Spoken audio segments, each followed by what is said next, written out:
of the Infinity Stones of Doctor Strange. Go back to each side of the Rubik's Cube. Clap your hands, guys. Kuya Reuben, can you solve the Rubik's Cube the fastest way? Actually, Erno Rubik, the creator of Rubik's Cube, took him 1 month to solve this. But I will try to solve this under 10 seconds. Let us see. It's mixed on all 6 sides. The moment I toss it in the air, it's gonna be solved in 1 piece. I'll do this in slow motion so that you will see every side being solved of the Rubik's Cube. Watch closely. Watch, slow motion.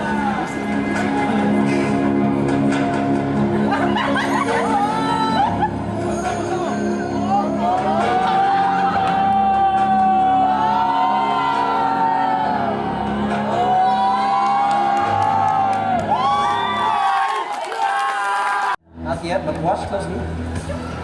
Oh my God! Usahay makalimutan, pak sad guys. But seriously, Kuya Reuben, ikaw man nag-solve, ikaw nag-mix, basin robot ni siyang Rubik. Wow! Can you go up to the stairs? Wow! A round of applause to our first volunteer! Alright, stay here, ma'am. By the way, I have here 2 Rubik's Cube, 1 mixed, 1 solved. Let's put the mixed here. And hopefully, what's your name first, ma'am? Jam, nice to meet you, Jam. Okay. Okay, Jam, so Jam, I want you to mix the Rubik's Cube, and I will hypnotize you that one side of the Rubik's Cube will match to this side. That is impossible! Okay? I-mix? Okay, tama na? Okay. Mix, Maya. Don't drop it, don't destroy it. While the mix, ma'am, I would like to announce that Reuben Lardizabal is also a 2nd placer of the World Rubik Cube Contest. Wow! Hold your applause, but last year there were only 2 contestants. Okay? It's okay. Power. Alright, are you done? What's your name again? Jam. Jam? Am I saying it right? Wow. Jam mixed this. It's here on the table, right? But I don't know why we actually have a perfect match. What? Yellow, green, white, orange, red, orange, white, blue, and red. Also, the 2nd layer is the same. What? The 3rd layer is the same. The 4th, all 6 sides, perfect match. Clap your hands. How did you do that? My goodness, Jam. Wait. Do you know how to solve a Rubik's Cube? No?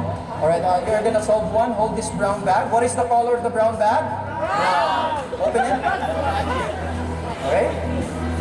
Let's put this inside the brown bag.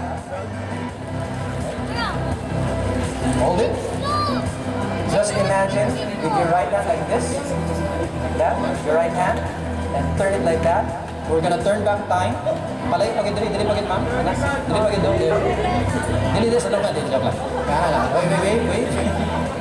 Okay, open the brown bag slowly. Don't drop the Rubik's Cube. Grab the Rubik's Cube with your own hands. Show it to the crowd.